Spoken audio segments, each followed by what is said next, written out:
What's going on, partners? Today we're going to discuss jail and prisons.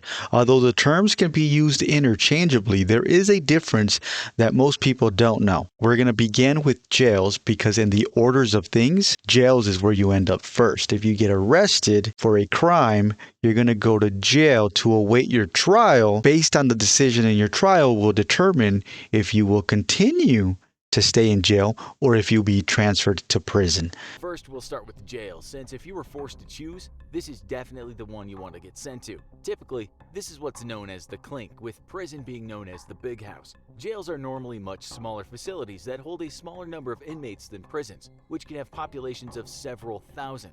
They're typically run by local governments, think city versus the state, and supervised by a county sheriff's department. Their population is mostly made up of people who have been recently arrested for minor offenses or a misdemeanor, and their sentences are far shorter than in prison. So in other words, a jail is where a police officer is going to drop you off. You might go to a police station temporarily while they document your name, they get all your horsepower, take your fingerprints, do all the paperwork that is required.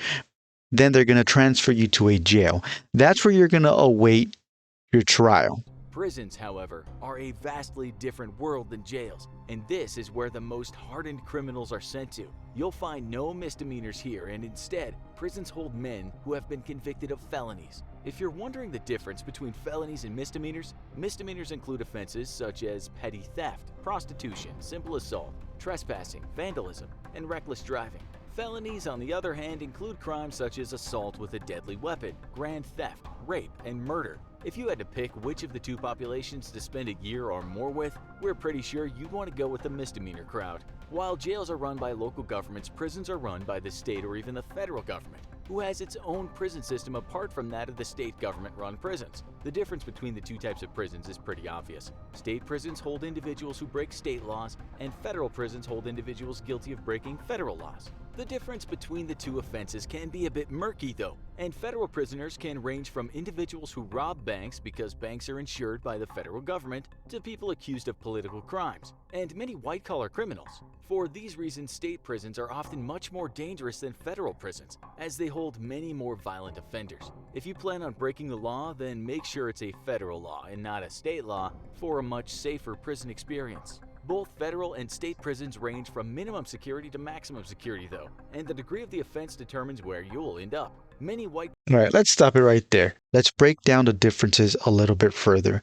Jails are meant to house people for less than a year while they're going through their sentencing, and they are able to house people convicted of misdemeanor as long as their stay is under a year.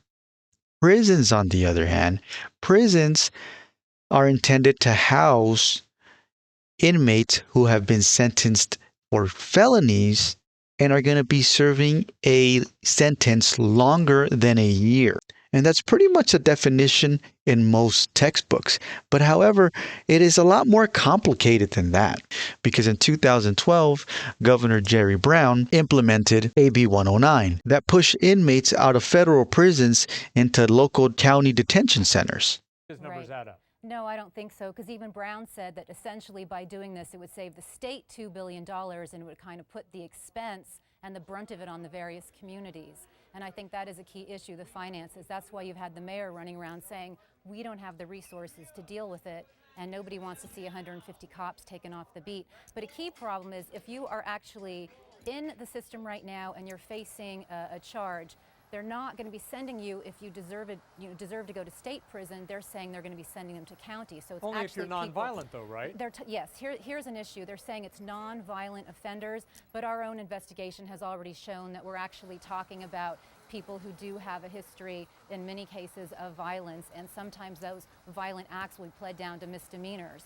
So, there's a number of things going on here, and if we had just looked at a very, different ways to solve it, one of them would have been taking a harder look at privatization of prisons, a harder look at sending prisoners out of state, but instead they're just being dumped into the communities, and that really is the crux of the issue. Well, in other words, what AB 109 did was convert local jails into prisons. The definition of a jail no longer exists. There are all prisons. As a matter of fact, prisons are not even prisons anymore. They're mental institutions. They're ICE detention centers. They're hospitals. They're everything else but prisons. I have worked in jails where inmates have been in custody fighting their trial for 5 years, 7 years, 10 years. Don't we have the right to a speedy trial? So much for the Sixth Amendment. Where is the speedy trial? Why is a person spending so much time in county jail? Now, that's just one aspect of it. That's one person fighting their trial in county jail.